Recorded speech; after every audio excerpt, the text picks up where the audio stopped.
Hi guys, welcome back on Tech Aid. We are providing you practical solutions to your problems, whether it's a simple hack or a step-by-step guide. We have got you covered. In this video, I will gonna show you that how to buy coins on Phantom Wallet. First of all, you can open the Phantom Wallet. After opening the Phantom Wallet app, you can just simply see your home page and you can see this type of interface. And after this, you can now tap on swap. And after tapping on swap, you can just simply select the amount that you pay. I can select one, and after this you can just simply select the coin that you want to buy. You can just simply tap on the coin that you receive, and here you can see the different coins. You can select the coin that you want to buy, and it is the way. And after this you can just simply now pay the funds and you can buy coins on Phantom Wallet. If you want to keep your online activity private and access to restricted contents like I do,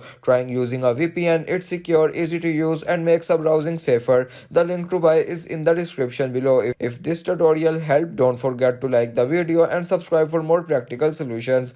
Got questions or need extra help, drop a comment below and we will be happy to assist. See you in the next one. Thanks for watching.